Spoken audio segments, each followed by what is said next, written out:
Did you know that some exercises can actually make your hip pain worse?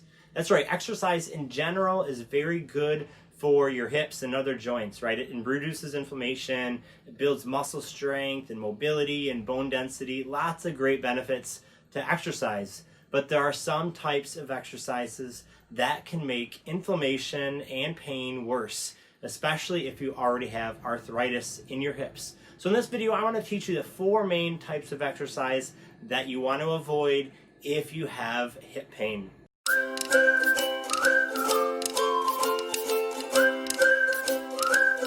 Hi, I'm Coach Todd with feelgoodlife.com, and if you enjoy learning exercises and stretches to help keep your joints healthy and strong and limber, go ahead and hit that subscribe button, and I welcome you to our community of people 50 and over. Over the decades, our hips pay a huge price and a toll because we often don't take care of them, right? We sit too long, we're doing things that are just making the hips unhealthy. And when we finally want to start working on our hips and our hip strength and avoid that pain or get rid of the pain that's already there, we might start an exercise that actually could make it worse. And so I want to teach you in this video the 4 exercises that you should avoid if you have hip pain. So let's go ahead and get started. Exercise number 1 is walking on uneven ground. Say you might live next to a trail or a path that is uneven, right? It's going up and down terrain. Now, normally that might be really good, right? Helping to develop the stabilizer muscles in your leg.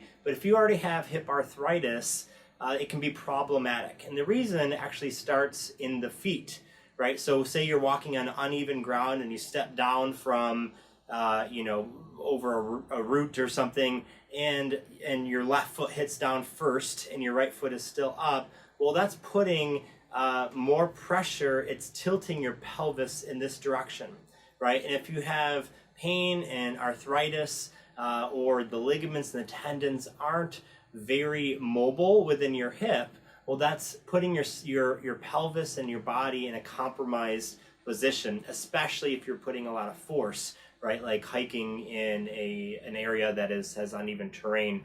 And so what I typically recommend to people is, if they have hip arthritis, is to stay away from uneven terrain, and just choose paths outside that are even terrain, right? That constant motion of the feet on the ground will help build strength and mobility in the hips without putting too much strain on the hips by walking on uneven terrain. Exercise number 2 is high impact activities. This includes running, jogging, some sports like basketball or racquetball, tennis.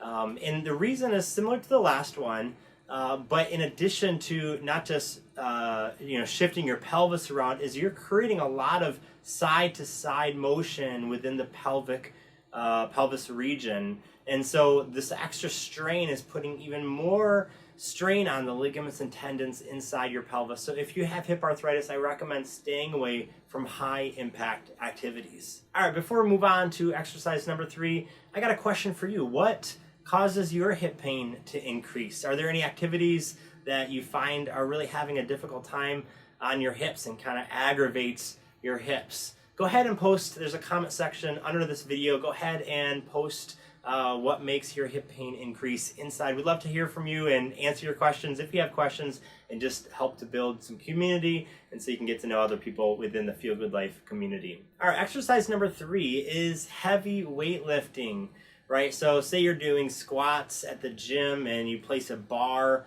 doing a back squat or something, placing a bar on your back, and then you squat down into a low squat. Imagine all that pressure going right down into your hip, right? The muscles in your hip have to really tense up in order to stabilize your body so that you don't fall over.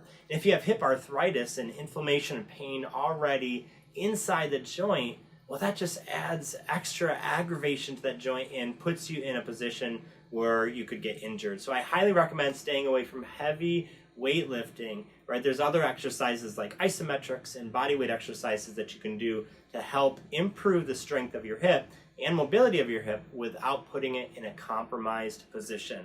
All right, exercise number 4, which isn't quite an exercise, but it's a tip, is to avoid really long and really difficult stretches. Now, this might be surprising to you. Stretches are normally really helpful for your hips and other joints.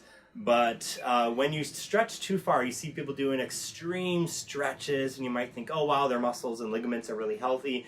Well, they're likely not. In fact, it's actually kind of a hidden secret within even the yoga community that a lot of yogis or experts in the yoga space oftentimes will end up needing hip surgery because they're putting their joints in such extreme positions, and our body isn't really designed to do those extreme positions. Yes, we can force them in, and over time we can get them into those positions, but we're not really designed to go into extreme positions like putting our feet behind our head and whatnot. So avoid these really elongated and really difficult, painful stretches. Doing general stretches and mobility work for your hips is far better if you have arthritis or hip pain.